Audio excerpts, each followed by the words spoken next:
podcast where I, Sean, embark on a journey to understand what's happening in my own head. Spoiler alert, I have no clue, but that's precisely why we're here. In each episode, I explore questions about the brain that I believe will resonate with all of us. Like, why can't I turn my brain off at 3 a.m.? Why my memory only works when it feels like it? And why my brain seems to betray me when I need it most. Listen, I'm not a scientist. I'm no expert. I'm just a guy looking to unravel the mysteries of my own mind. Fortunately, I happen to know a cognitive neuroscientist who is an expert in the brain, and I get to ask him all the questions I want. So, if you're curious, confused, or simply along for the ride, welcome. And hey, if you like what you hear, don't forget to like, follow, subscribe to the podcast, or whatever it is you do wherever you listen to podcasts. I don't know how the algorithms work. I just know that your support keeps this journey moving forward. And together, we might just discover something remarkable. This is John Teaches Sean about his brain. Let's get started. Hey, John, it's good to see you. Hey, Sean, good to see you. How are you doing? I'm doing well, thank you. What is on your mind this week? So I read something a couple days ago that I thought was really interesting that I'll share with you. Okay. It was a study. Well, let me ask you this. Can you give me a random number between 1 and 10? I can. Which is? 7. 7. And just so the listeners all know, we haven't practiced this before today, have we? No. Okay, I was not aware we were doing this. Just give me a random color. What's a random color? Purple. Okay. So, and did that feel like that you were really just trying to pull a number out of like any number was a possibility and any color was a possibility, right? Because you're just pulling out random ones. And so we have random number generators on our computer that we can tell the computer to pick a number between 1 and 10 and it will, pick that. Or on Excel, you can type in the parentheses, the RND for random or whatever, and get a random number. And we feel like that when we generate things, they're random. But there's research now. I just thought it was interesting. It's not earth-shattering research, but we don't choose random numbers. We think they're random, but we already have patterns in mind that we will always go to. And the reason I wanted the listener to know that we hadn't practiced this is because they said, for example, if you ask somebody a random number between 1 and 10, the majority of people say 7. And if you ask them a random color, the majority of people say blue. So you missed the blue. You got the purple, which has a little bit of blue in it. I know, but I'm going to be 100% honest with you. My first inclination was blue. Was it really? In my head, because purple is my favorite color. And I think most people that know me know I love purple. But what came into my head when you said a color, I was like blue. But I was like, no, I want to say my favorite color, which is purple.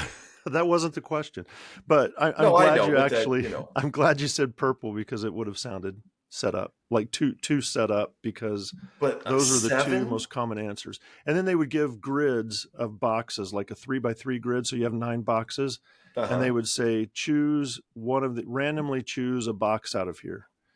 And they had like 250 different little puzzles like that they would have people do. And then they went back a year later and asked people the same questions, and they used computational modeling and an algorithm to predict ahead of time. They knew which people were coming in, so they ran all their numbers from the year before, and they predicted it wasn't going to be exactly the same, but they predicted what their numbers would be, and they were something like 90% accurate on what those people would pick as random things.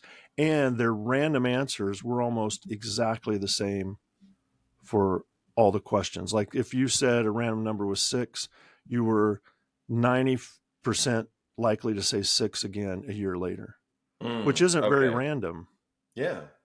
And so it was interesting because we feel like we're doing things randomly, but our brain is so set and runs off patterns and schemas and things like that, that we think things are random when they aren't. So I just thought that was interesting. That was what I decided to share this week. Well, I don't think it's interesting. I'm not unique. I thought I was special. And Unfortunately, your brain is very similar to everybody else's. I know it, but it is unique. Everybody is unique. Your fingerprint's unique, right? well, yeah, my fingerprint. I So want you have a to brain be print. unique. You have a brain print that's unique. Ask Oh, Andrea. Ask your wife I'm if going you're to. unique, and she'll say, "Yeah, there's only one Sean." Yeah, I know, and she'll follow that Luckily, up she'll with "Thank say God, there's only one Sean." She'll say, exactly. So you're still "Thankfully." unique. Uh, but you just brought up a word when you were talking about the brain, and I don't think that we've talked about this on the podcast before, but you somewhat early on in your journey to starting Preflex and where we're at today came up, or see, this is what I was trying to figure out is how to say there are some certain brain principles, because there's a lot more than just 8, 9, or 10 brain principles. There's, I think, how many? Oh, there's Roughly probably hundreds of them if you wanted to hundreds, try to. Yeah. right? But you identified early on uh, a certain number of them, Mm-hmm. way less than 100. How many did you come up with? 10.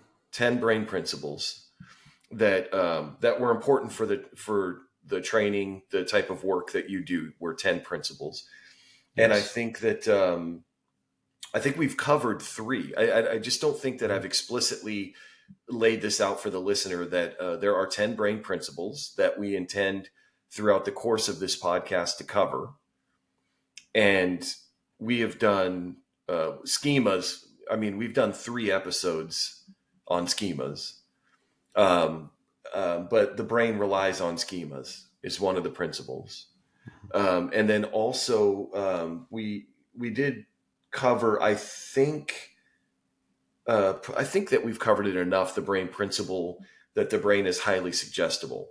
Mm-hmm. In our memory episode. Yeah, we were talking about memory and just how freaked out I was by how much my memory can be played with using certain words and such. Mm-hmm. So the brain is highly suggestible. Mm-hmm. And then I also think that we covered the brain is limited in attention. Mm-hmm.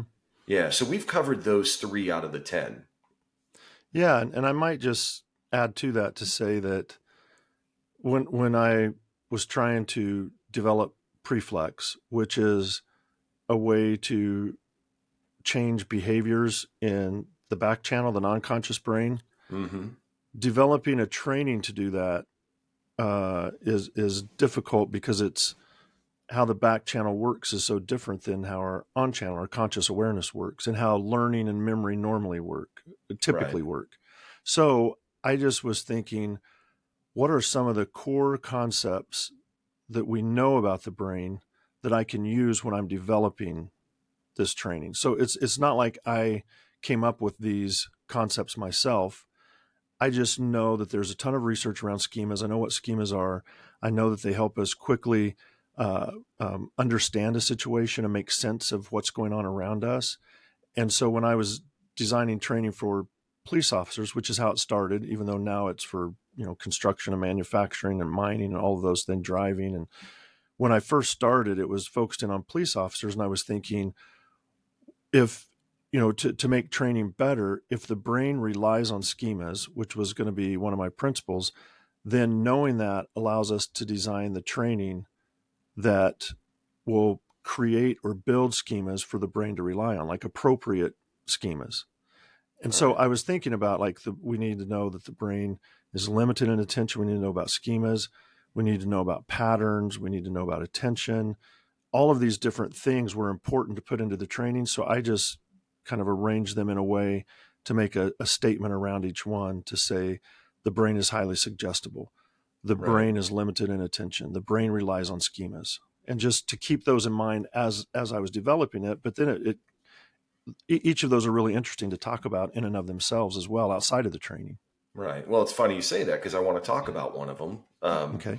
because there's another one of the brain principles that you brought up law enforcement, and it's not just specific to them, but it is really specific to law enforcement. But the principle is the brain always presumes danger. And so what I want to do is get into what that means by danger, and also juxtapose that against fear, because I think that those two words, those two ideas get confused a lot, or maybe it's just me that confuses them. But because I'll start it off by saying, is it fair to say that the brain is wired for survival, Mm-hmm. and that is what is really the root of this brain principle? Yeah, you got it exactly right. Yes. The brain, one of its main goals is to help you survive, help me survive. That's what one of the main goals of our brains is, to survive. And again, we've talked about in the past, that's physical survival, like life and death. It's social survival. Yeah. It's other things as well. There's, ego and all that go into it as well. But it's the survival aspect.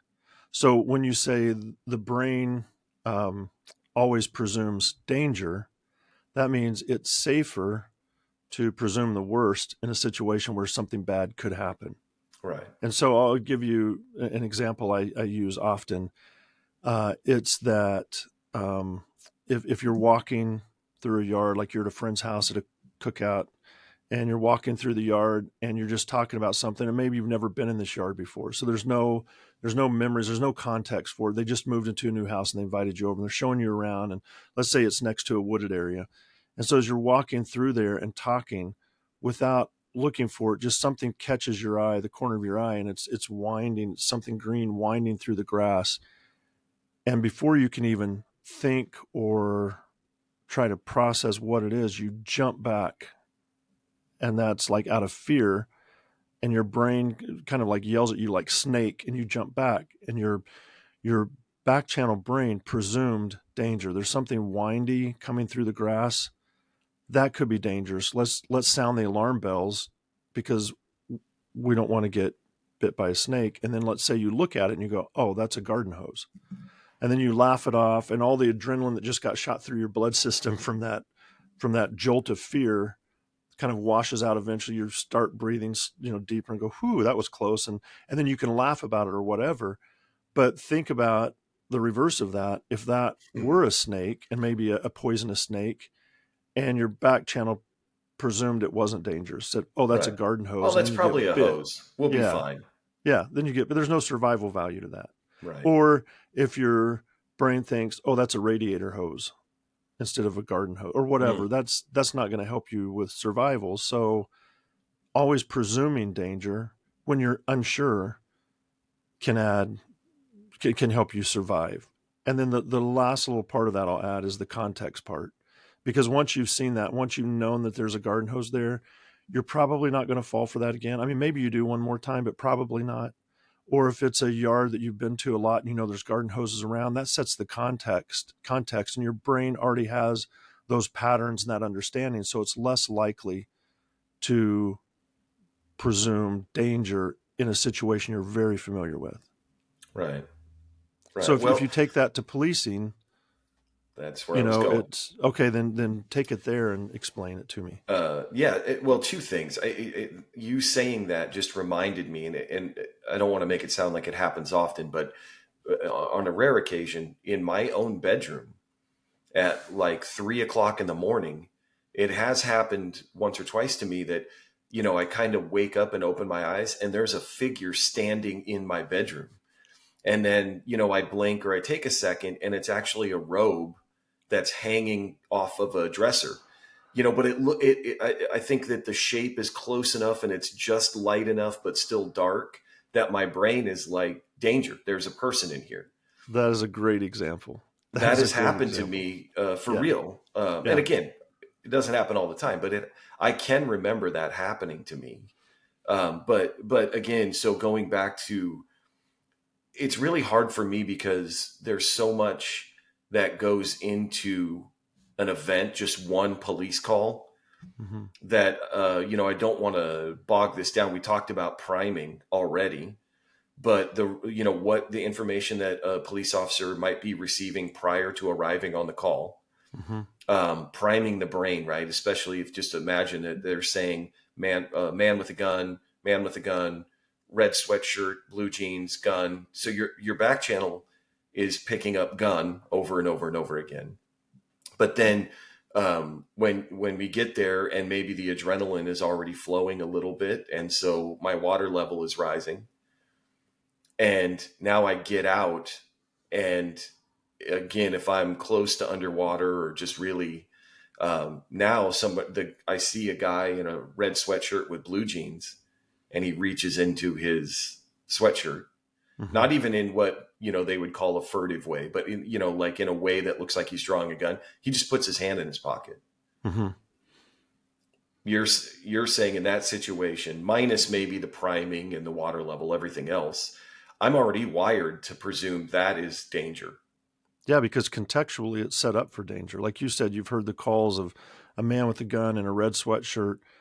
That's the pattern your brain is looking for now. If I see a man in a red sweatshirt, he has a gun and he's dangerous. Right. So that kind of sets that up. And still, then if he reaches into his pocket, that presumption is weapon, and then you're going to respond to that in some mm-hmm. way, like to get behind cover and draw your weapon or something, or yell at him or something to get him to stop. But if you hadn't heard that information, you walked into a coffee shop and there's a man with a red sweatshirt and he reaches in his pocket to pull out a wallet to pay or whatever, your brain's not going to say, okay, so typically a well-adapted police officer's brain will not yell danger at that. Right. And there's some maladaption that can happen from being overstimulated with fear and things like that, where everybody is a threat and everybody's trying to kill you. So I'm not talking about, that's a maladaptive viewpoint. Right. I'm just talking about, as a police officer, you walk in, somebody reaches in their pocket, you're not thinking gun. But if you've been set up in the context, you're going to a call and you already have information, then yeah, the brain presumes that to help you survive that situation. Right. And in that case, they might physically survive that encounter, but it can lead to negative outcomes down the road if, in fact, they're pulling out their wallet and not a gun. Yeah.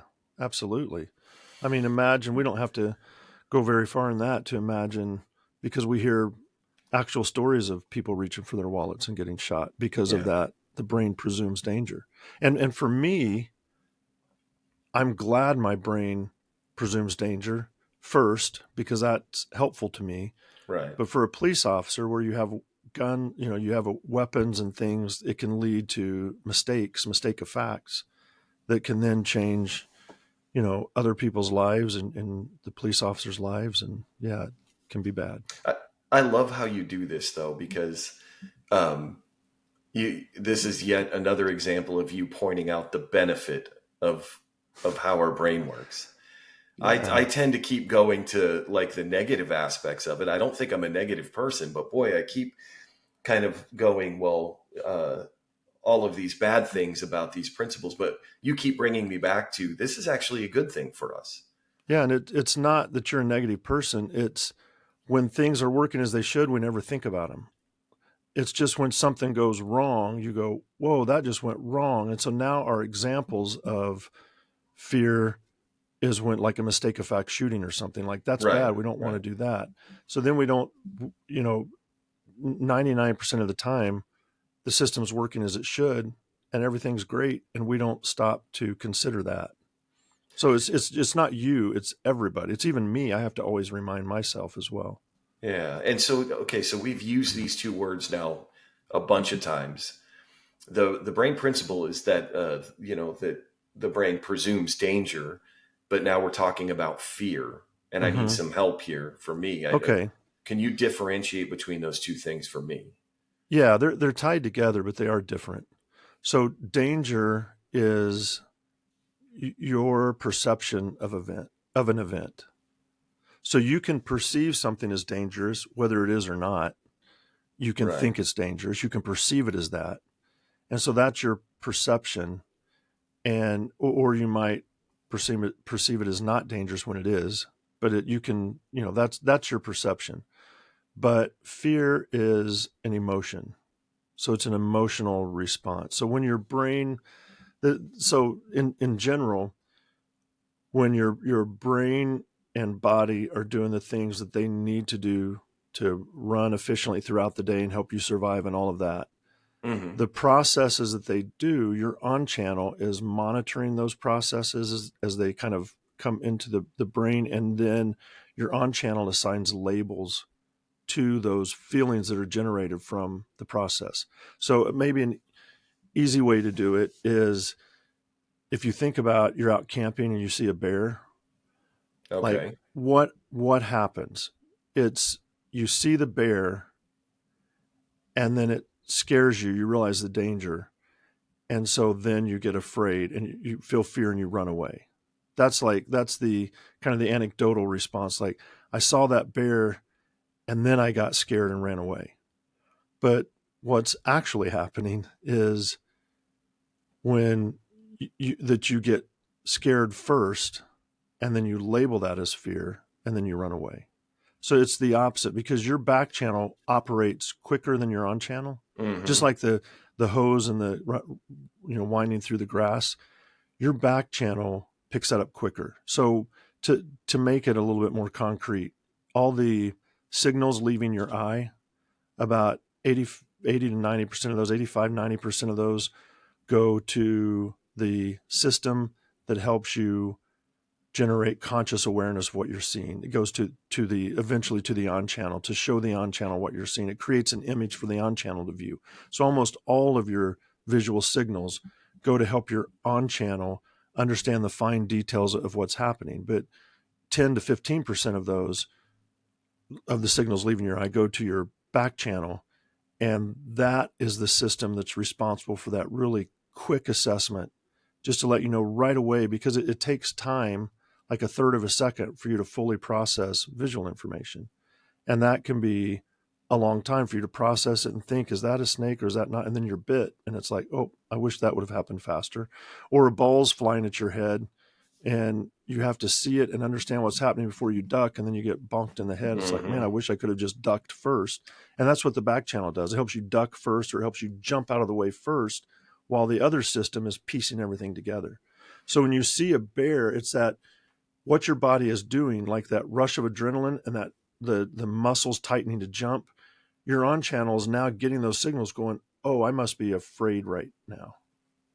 And it's also why this, I just came to mind another example I gave when I said, if you have a pencil in your mouth when you're reading cartoons, they don't seem as funny because you can't smile in the same way.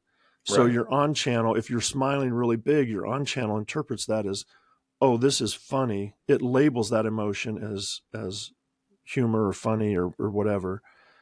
But if you can't smile right, you're not getting the internal body signals to show that it's very funny. So you don't think it's very funny. So your on channel is interpreting all of your internal signals to label those. And then we use those labels to describe things. Like fear is a label we have, but it's really describing how your body reacts to a situation, like seeing a bear or seeing a garden hose winding through the grass.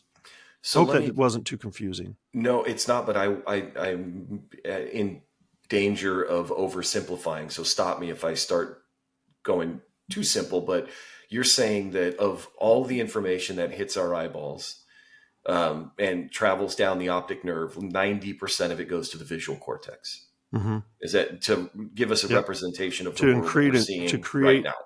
Yep, to create an internal image of what you're seeing. Mm-hmm. But 10% of that information is going to the amygdala, which is our fear center. Is that accurate?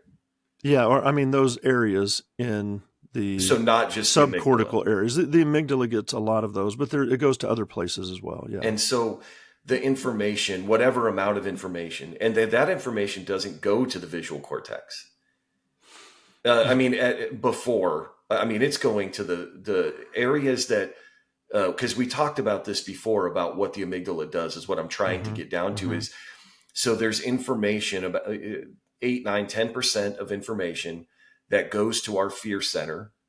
And if we see the snake that's not a snake, but doesn't matter in that moment.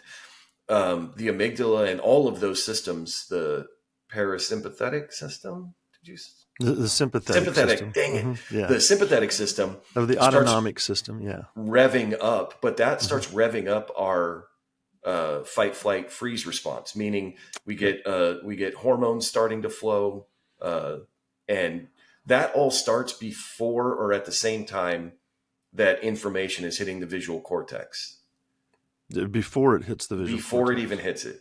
Yep. So to take that one step, so then we have information going to our fear center, or the centers that are responsible for this reaction, and then based on that happening, we're also labeling all of that. So what you just said about not being able to smile or any of that, the fact that our system is starting to rev up for fight or flight, that causes a reaction. Yeah, yeah. So it's like the amygdala says, I'm going to identify that as a snake because I'm going to presume that's a snake because we don't want to get bit. And so it sounds the alarm bells. It dumps adrenaline into the blood. It sends signals to the parahippocampal area, to the prefrontal cortex. The brainstem's involved. There's this network of flow of information that starts preparing you to jump out of the way or avoid the snake that it sees in the grass. And then it takes you a little bit of time. I mean, just, a split second later before you realize it's not a snake, but it's too late. All the alarms have gone off. The adrenaline's in your system. So it takes a little bit that, you're breathing fast, and then you got to slow down and let that kind of wash out of the system. So for a little bit, your heart's beating a little bit faster until you slow it down and go, okay, that actually wasn't danger. Okay. So, that part is really tripping me up. Just that there's information that you see that is, I mean, that's how we're designed. We're right back to, that's why we're saying we presume danger, because there's an actual flow of information that's just designed to not wait for us to figure it out. So I just thought of this, and this is probably a really bad example, so I have the right to take this back, or maybe you can even edit this and erase it if it's. I'll edit this part out. Yeah. Okay. If you look at a television, at the resolution, the higher the resolution means the more little dots there are in the screen that helps you really see detail. But a low resolution means there's fewer dots; they're just larger circles. And so now, like, low res stuff can even be almost squares that are put together, and it's just things aren't real clear. Yes. But that's low resolution. So you have only about 1/10 of the resolution in the back channel that you have in the on channel.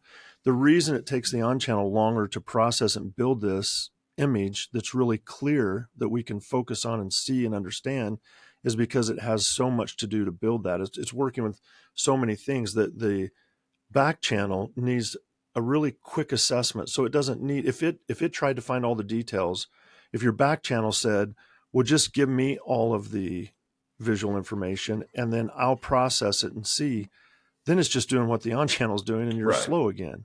Yeah. So it just has to take a few examples, like a few samples of the environment, and try to pick out danger. So it's like really blurry things out here. So it's hard to tell if that's a snake or a garden hose.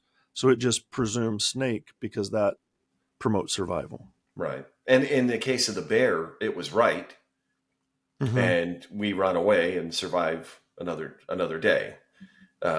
So to your point, if it's being, because this is hard to, maybe not a good analogy. Maybe we'll edit this out because I'm not editing out what you just said. That was perfect. You're not? Okay. No, low res. It makes complete sense when you're seeing, look at a picture, like a low resolution picture, and try to make out what it is. And I think that was a really good analogy. But if we were wired as human beings to look at the bear and go, well, it's got fur and paws and well, sharp teeth, but so do dogs.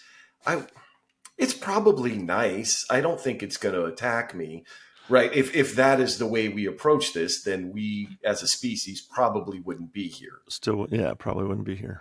So again, the idea that we're wired to go, that's danger, and every once in a while be wrong. It's a garden hose, but Mhm. that is a benefit for our survival, essentially. Although I do have a counter to that. Okay. There are people that go to Yellowstone and try to walk up beside a buffalo to get their picture taken. Like, what's wrong with people? Like, why isn't their amygdala going, this is dangerous, this is dangerous? Is it because at their hotel there was a stuffed buffalo they took pictures with, so they think that I just don't understand things like that. You see, there's people killed every year actually at Yellowstone Yeah. from Yeah. buffalo But I because they mean, walk up to them. I have to turn it around on you and ask, why would people do that? I mean, for some, I think it's a sense of there are thrill seekers out there, Mm-hmm. that jump off or whatever they do. I'm not one of them, so I don't know what they do. Mm-hmm. Um, um, but it could be an aspect of I want to get close to something dangerous to feel alive. Mm-hmm. And people like that are probably more likely to survive because they're ready. If the buffalo turns its head or something, they're ready to run, or because they know it's the thrill because of the danger. So they understand there's danger there. I think most of the people, they don't understand that that's danger. And so there's another aspect of fear learning, fear conditioning is sometimes referred to, that Mm-hmm. you can condition fear. Like you're hardwired to be afraid of some things. And you've been through some of my presentations before that I've given to at conferences where I'll show a picture of tall yellow grass with it's kind of dark streaks in it. And then if you look kind of to the left of the picture, there's a tiger or something that's just looking up, just peeking up over the grass. And Yeah. your eyes are almost immediately drawn to it. It's that, oh, and I've never seen a tiger in real life. I think I have at a zoo, but that wasn't really a danger because Mm-hmm. but I I know that I don't, if I see that, I don't want any part. So we're kind of hardwired for some things. I just thought of an experiment that kind of, uh, it's interesting and makes this point. Some researchers took quail eggs, the bird quail, Mm-hmm. and hatched them and had, like 100, 200 quail, baby quail chicks running around in this pen. And it was an open pen where you could see the top was just like a screen, but you could see through it. And they had a pulley up top and they cut out of black cardboard a shape that had two wings. And on one side of the wing, it was a long, something came off of it, a long, what would you call it, Appendage, appendage, like, yeah, not an appendage, but yeah, but yeah, like that. And on the yeah. other side it was really short, like a little nub. So it Mm-hmm. had something really long on one and a nub on the other, but it had the two wings. And when they would pull that cardboard across the above the cage, and there'd be usually a shadow kind of on the bottom of the cage, when they pulled it where the longest part was going first and it just slowly went across, the little baby quail who hadn't been around their mothers for their mothers to tell them what's dangerous, what Mm-hmm. isn't, they would just keep pecking and eating. But when they would roll it the other way where the little short nubbin came first, they would immediately, the minute that came into view, they would scatter and scurry off to the sides and try to hide and sit real still. And that's because the wings, if it's a bird with a long neck, it's like a goose or something like that flying over. But when it comes the other way with a short neck, that's a hawk. And so that pattern is hardwired into them that the minute they see that, the short nubbing, they scramble. I mean, they're out of there because they're wired that that's what danger is. Huh. But most of what we learn about fear and danger is learned and conditioned rather than hardwired. So there is some things that are hardwired, but most of it is learned. So I don't think Yeah. buffalo necessarily are, that might not be something that's hardwired into you. It might be something that's learned. And so that might be the reason they haven't learned what they should and shouldn't be afraid of. They Right. see cartoons with buffalo, they see the Buffalo Wild Wings sitting at the bar yelling at everybody, everybody's having fun, and and then they go see one in real. It's like, oh, that's really cool. Hmm. I don't know. I don't know Well, why they do that. I think this is more back to the point about the optic nerve and where information goes. But you said experiments and that, but there's an experiment that I believe you did. You've told me about, and I don't want to mess it up, but it was dealing with fear, I think, and danger in where you would show pictures for a frame. Do you know the one I'm talking Yeah, about? I do. Can you remind me of what that experiment looked like? Yes. So, and I wasn't the first to do this experiment. I replicated it Mm, with in a separate set of parameters, but it's that since our back channel processes things so quickly, and then the on channel takes time, you can put a frightening picture up on a computer screen for 2 frame rates, which is like 60 milliseconds or something like that. hmm So 60 one thousandths of a second. And so it's less than a tenth of a second, I should say that. That's better. And, Yeah, and that makes yeah, sense to so, me. and Yeah. your back channel will pick that up. But if you replace it immediately with a neutral picture or a calming picture, then your on channel will never see the danger. So your back channel responds to it, but your on channel doesn't understand it. So just imagine you're sitting here looking at pictures, and it's a picture of a coffee shop and of a tree and of the beach, and then they throw in a picture of a person holding a knife, like looking right at the screen, yelling like he's getting ready to, and then they quickly replace it with a picture of a mountain stream.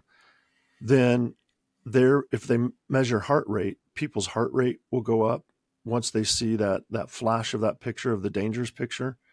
But then they say, what did you see? They ask them each time, and they'll say, a mountain stream. Did you see anything else? No. And the only time they catch is if they happen to blink right when it shows you. You have this moment, your brain, your eyes will kind of like capture what's there for you to process a little bit further. So if you blink just right, you can see it. But if you have your eyes open, you don't even see the other one because it gets replaced so quickly. But your back channel does.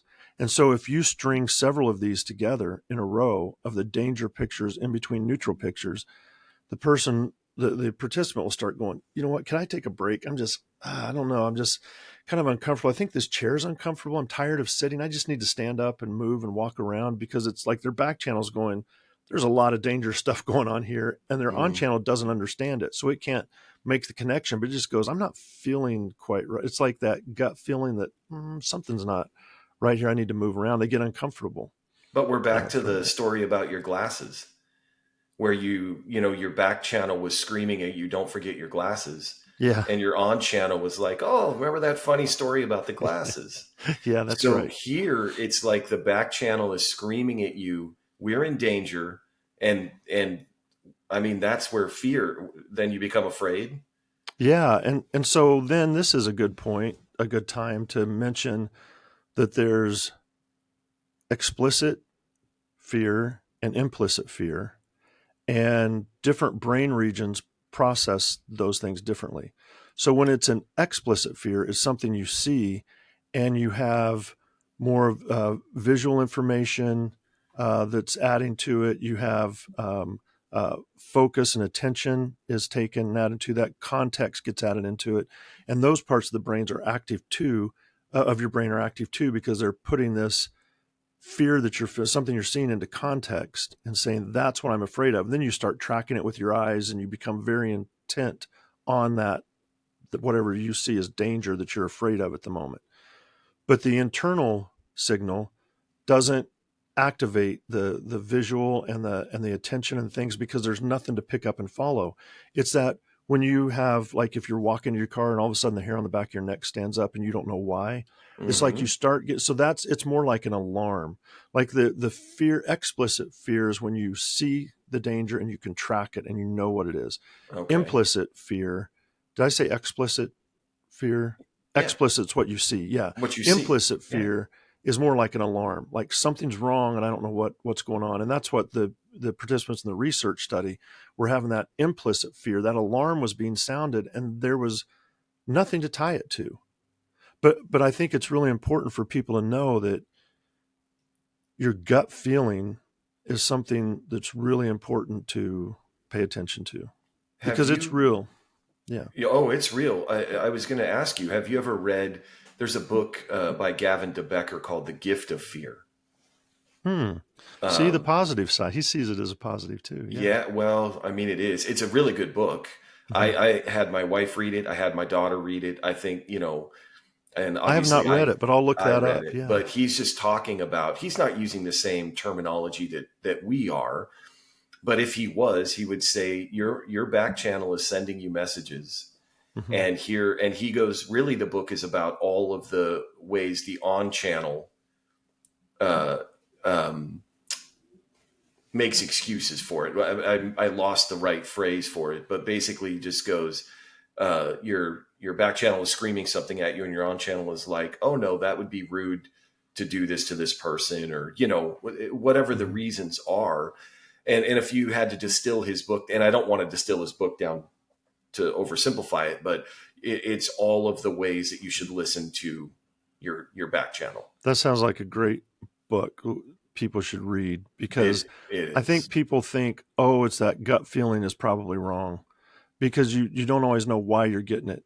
But Mm-hmm. the reason you get gut feelings is because your back channel, the non-conscious part of the brain, the part that you're not aware of what's happening down there, the non-conscious brain picked up a pattern, or saw a pattern that didn't match what was expected, and it's going, something's not right here.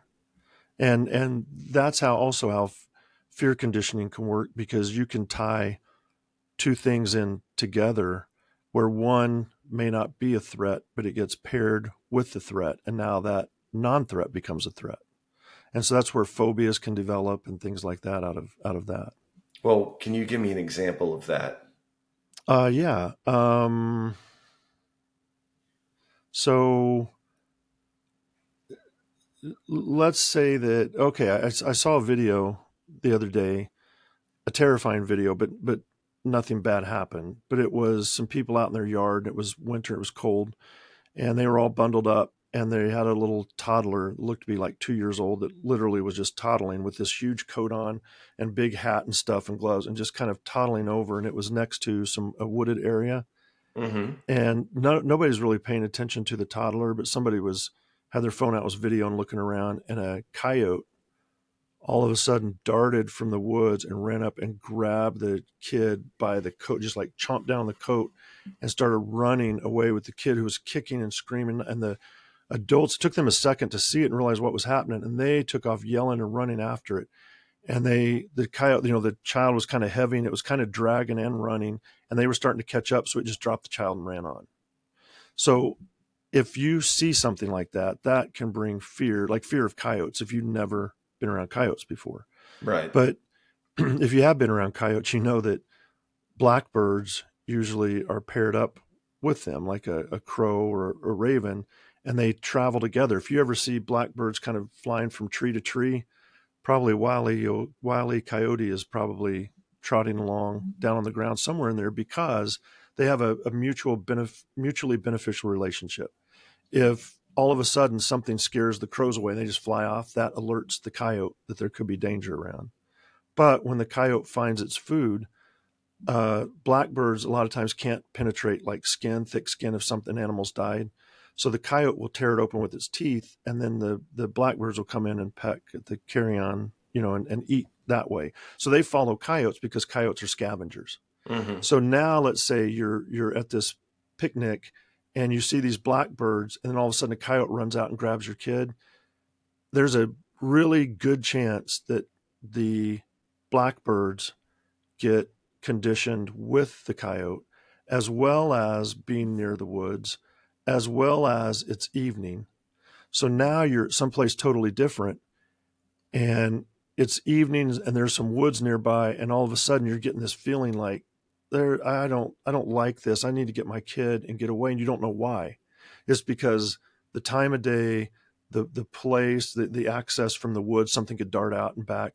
Your on channel doesn't put all of that together all the time, but your back channel is going, it's looking for those patterns, and patterns from fear and memories from fear last a really long time. They're really hard to get rid of. Those are some of the memories that are extremely hard to get rid of, which again is a good thing, because you don't want to forget that the woods could be dangerous and that coyotes can be dangerous. You want to remember that. So your Yeah. back channel will remember that, but other things get tied into it as well. And then you start getting this feeling there might not even be a coyote around, but you're going, man, I don't feel safe here with my kid. Let's take our kid and walk somewhere else. I just don't feel safe here. And you just answered another question that I had about why our fear center is so closely tied to our memory center. The hippocampus and the amygdala are pretty closely tied, correct? They are. And in the hippocampus, the parahippocampal area, not to get real technical, but it's a part of the hippocampus, is tied to the amygdala as part of the fear processing center. So, right. And then, so the amygdala usually processes more things around fear and anger, and it can detect fear and anger, like in other people's expressions and things like that. So it's more of the negative emotions, the fear and the anger part, and it's tied to memories where if something is emotionally charging, like it's scary, or somebody got really angry, you're more likely to remember those events because those are processed more deeply by the hippocampus because of fear memories and things like that. Okay. Inside Out, the animated movie, kind of ruined me here because I can just picture fear and anger and then them taking a ball and like dropping the ball in for the memory. And I'm not sure that's how it actually works, but it is in my mind. I actually love that. I do as well. I love that movie. It's not accurate, but I love it because it gives you an idea of how, especially how, teenagers, everything's ramped up so much more than I love those movies. Me too. So we have fear. I think I understand fear and danger now, and definitely understand more. The brain always presumes danger and why that's a good thing. But we're back to, the thing I think we just really ended on was the back channel patterns, context, all those things screaming, danger, and the on channel in some cases, either not understanding what's going on or explaining away what's going on. Yeah. And so it's interesting because to take it all the way back to the beginning, we're built for survival. But we still have the on channel. I don't want to oversimplify it, but the on channel who sometimes goes, no, that's not what's going on. It's fine. It's okay. Or whatever it is. So, I mean, how do we reconcile that little piece? So it's the on channel's job to make sense of things. Okay. And so now it's getting a signal that something's not good here. So the on channel says, well, I need to make sense of that. I need to make sense of why something's not good.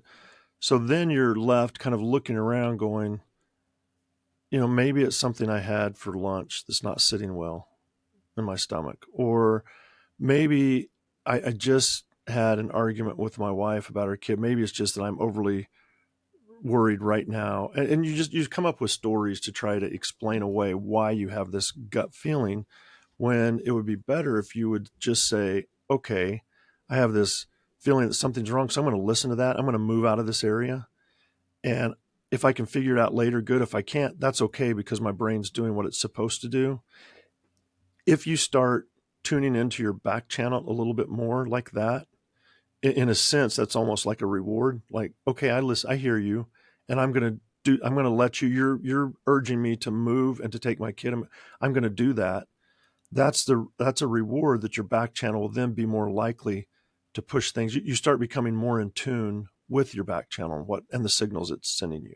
And it doesn't mean that you always have to act on it just because you're aware of it. Like there was a person that I met for the first time. I didn't see, it wasn't the first time, but it was one of the first times I'd met this person. They came up behind me. I didn't see them, and I was on a computer.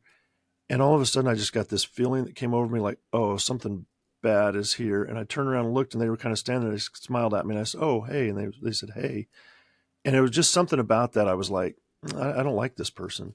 And I told my wife, told Casey about it, and I told my mom and dad, because they knew him. They had known him longer than I had. And I just remember my dad saying, well, if that's your feeling, then listen to it. But, you have to treat them politely and nice. But if that's your feeling, listen to it. And it turned out I was right about that person. There's been times I've been wrong where I felt like I don't like this person, and they turn out to be a really good person. So it's not that you just set a hard stance. It's you get that feeling, you go, okay, I'm going to listen to it, and I'm going to be more aware when this person's around, or I'm not going to like make myself vulnerable in front of this person because for whatever reason, I just got a bad feeling. So I'm going to listen to that. And that helps protect you. That's survivability too. But then you don't have to go tell everybody else that's a really bad person, because Right. that's not good. But you can at least be aware of it and pay attention to it. And then I think your back channel will start, you'll become more sensitive to your back channel signals, which is a good thing. Yeah, but I mean, you just said it and reiterated, but you're saying the more that you listen to your back channel, the more likely it is to push that information forward. Mm-hmm. And then also at the same time, I'm making some leaps now, but if you pay attention to it, tune into it more, than through repetition, I mean, you might get better at picking up these signals and understanding. Absolutely. Mm-hmm. That's interesting. And you might start understanding them more. So don't throw away your gut feelings.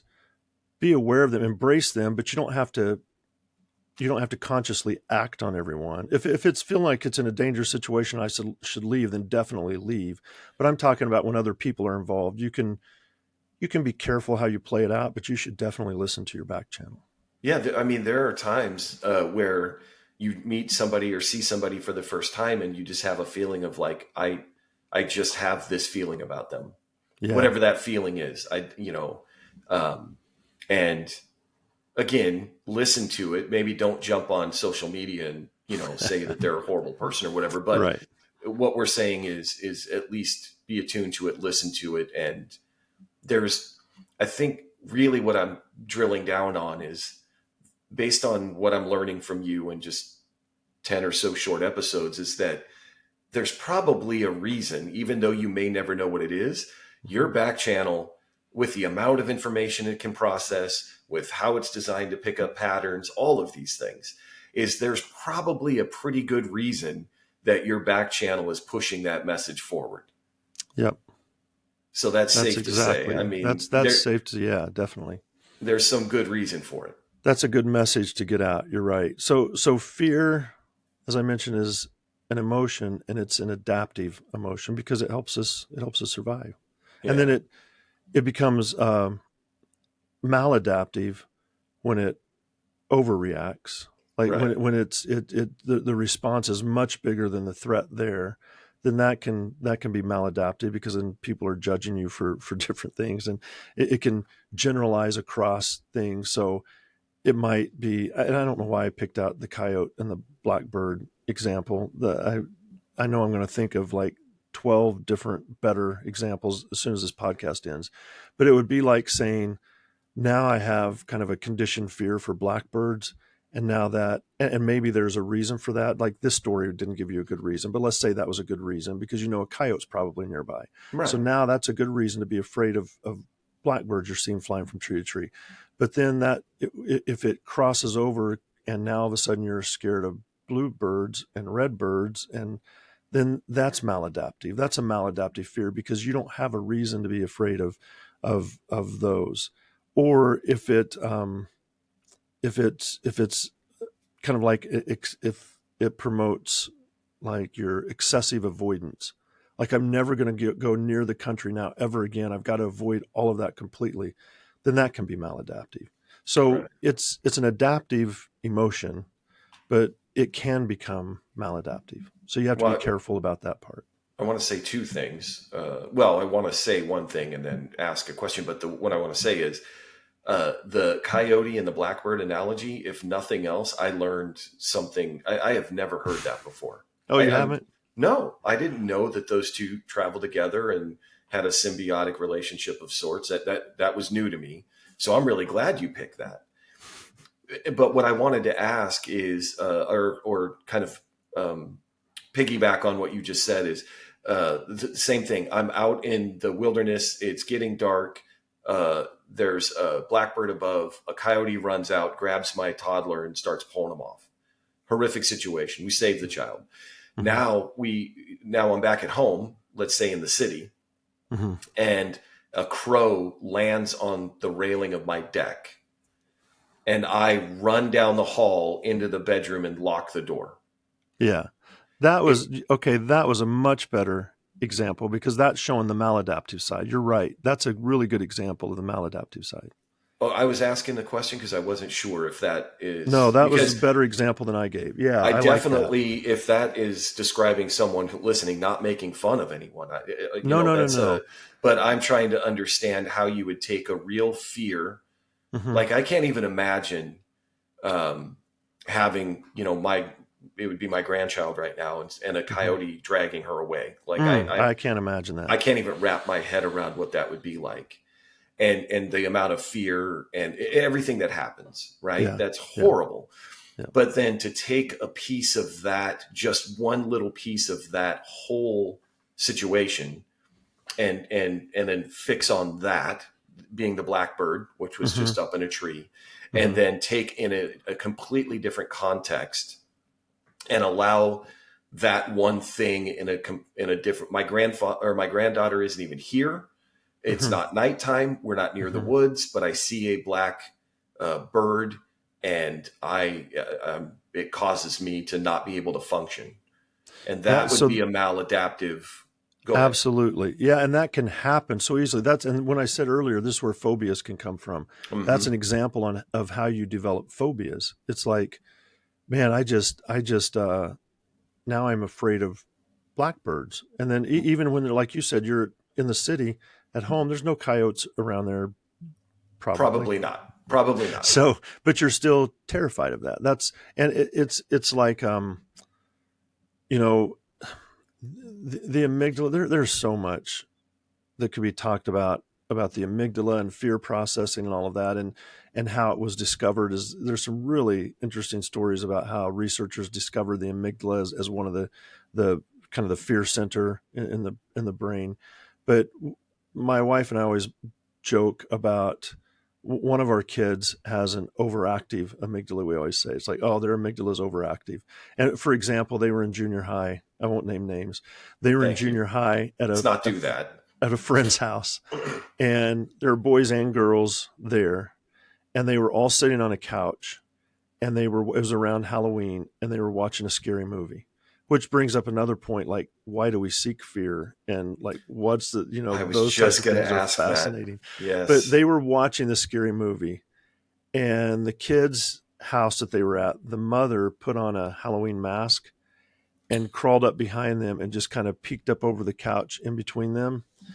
And my kid that was there said, I barely remember the mom with the mask. But they said, what I remember next is, I don't remember anything. I just remember next, I was across the room, facing the couch, running in place, yelling as loud as I could. And everybody on the couch was laughing and pointing at me and laughing really hard because this child has an overactive amygdala, which some of us do. And so that wasn't conditioned to be that way. You're talking about everybody's an individual and has their own brain print. The brain print is the overactive amygdala for some people. So they get scared much more easily than other people. And some people, it takes a lot to scare them. And a lot of times it has to do with how active, what kind of sets off the circuit of the fear circuit. Some people get triggered really quickly and easily, and others don't. So those are individual differences. But yeah, I always like the overactive amygdala example. Are those considered genetic differences though? Are they born Yeah, I that think way? so. Yeah, okay. Yeah. So then it can't be just that. Okay. But that plays a role in it, I'm sure. So because sometimes you'll see family members down through generations that are like that get scared really easy. And then, yeah.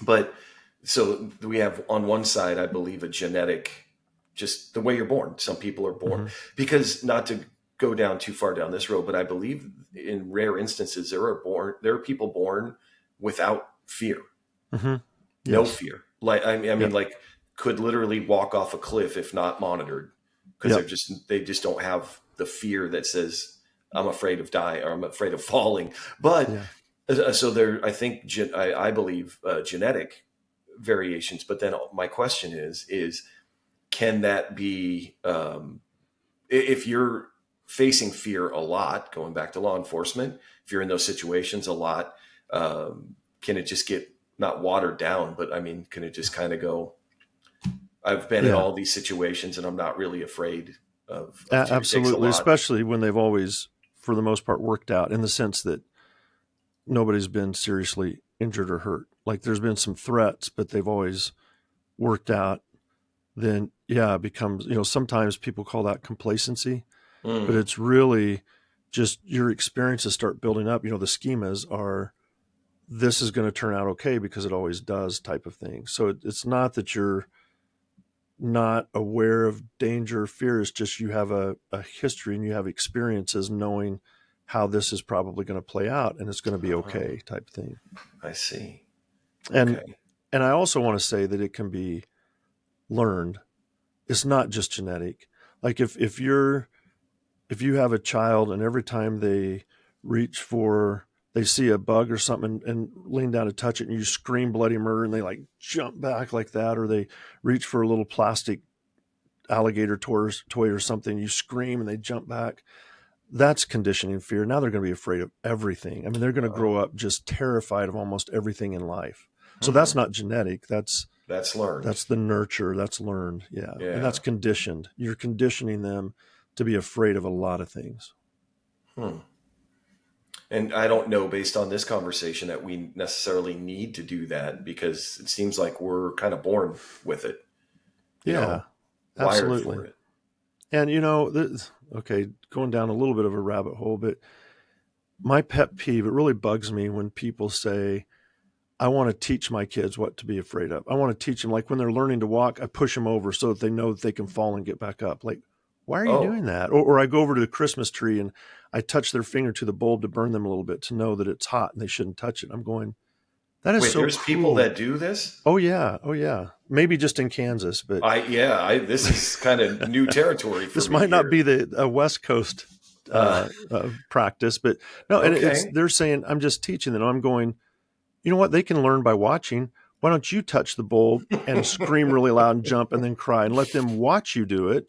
Or why don't you fall down and say, ow, that hurt? Like, don't make them experience everything. So, Yeah, I mean, because now they're going to, grow up with trust issues and everything else that's going to be worse than just fear issues.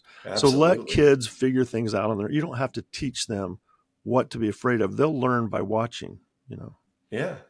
Yeah, And but sometimes they will get hurt because that happens, yep. but you don't have to instigate it, and you can't protect them from everything because that also is really maladaptive. Yeah. Don't put them in a plastic bubble and Probably just not. roll them everywhere for the first 10 years of their life. Probably not. Because what you do in Kansas is, the light bulb and push them down. We Yeah, on the West Coast, we put them in a bubble and just roll them to I school and then see. roll them Okay. home. And, so If it's I a, had to choose the two different ways, yours might be best. I don't know. oh, I don't think so. No, That's a joke, by the way. No, no, I know that's a both of those joke. are jokes. And I don't know. Uh, I've only heard a couple of people say that. By the way, that's that's a not joke. everybody in Kansas, I should say. Exactly. Exactly. I think I'm just always fascinated with. I mean, we've moved beyond. We're still talking about the brain, but just human beings. Yeah. Just what we're capable of, and how kind of not left to our own devices, but just how we'll thrive and survive for the most part. You know what? I just thought of this. Can I share something real quick? I know it's time to No, probably no, wrap up, it's but fine. there's a book about the mind and the brain. Man, I can't think of the person's name. I'll get it to you. But he's a researcher out in California that was researching OCD, obsessive compulsive disorders. Okay. And he had a new treatment plan that he was wanting to try.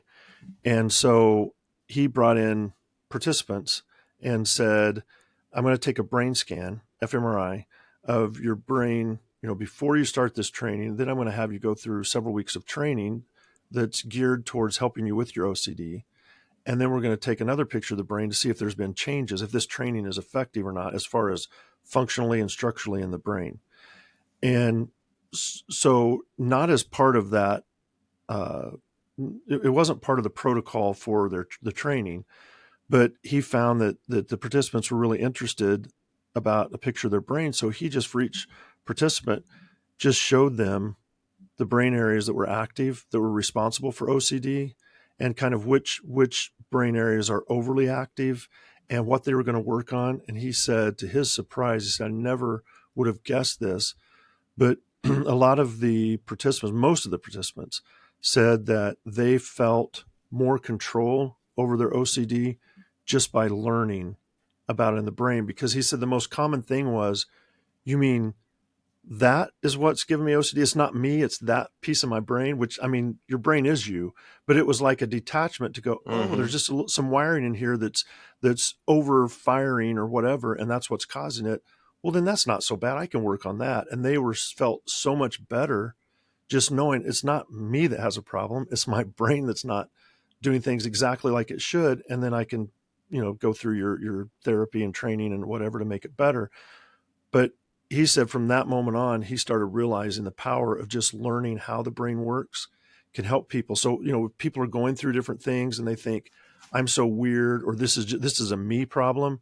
It turns out it's probably something that a lot of people experience, and it's something in your brain, like a brain principle, that is helpful when it's working correctly and can be an issue or a problem when it's not. And then when you understand that it's not me, it's this little bit of faulty wiring in my brain, and I can work on that. It just gives you a lot of relief and like, oh, okay, now I can face this and deal with it. So that might be, I just now thought of that. Hopefully the listeners can kind of understand that part of it as we talk about the brain and all that it does, to go, okay, this is me and how I work. Now I realize why I was upset or why I was afraid of that or why this or that happened. Now I can deal with it a little bit better. Yeah. And I think another piece of that, so all very true, but then another piece is I'm not alone in this. I'm not the only person who does this thing or has their brain do this thing, which is why I'm on this podcast. So I can feel better about all my problems here. But I was just looking, I think the book's on my shelf and I don't see, I was wanting to tell you the author, Michael something, I think. I don't see it. I'll have to get it. But it's the mind and the brain. Yeah, but the point still remains that the power of this podcast, not to be hyperbolic, but I mean, is that the more that we can learn about our brain and again, realize we're not alone and that maybe we're not as screwed up as we think we are. We just maybe got something in our brain that we can work on. Yeah. Things always seem better when you don't, things always seem worse when you don't understand them. Yeah, absolutely. Good. Well, I mean, we burned through, I can't believe every time when I look down at the clock and go, we've been at this over an hour now, because it just goes so fast. It does go fast. I didn't know that. No, yeah, we're at an hour and 6 minutes, which is perfect. It's a perfect time to wrap it up. So Speaking of guts, my gut feeling was my gut is hungry. So I should have known that we're running into lunchtime and you should have listened to your gut.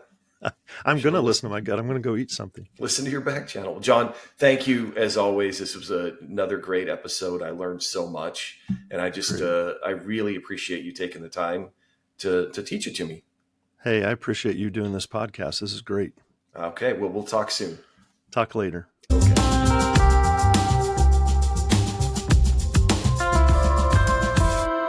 And that brings us to the end of another fascinating discussion here on John Teaches Sean About His Brain. I hope you found today's information as insightful as I did.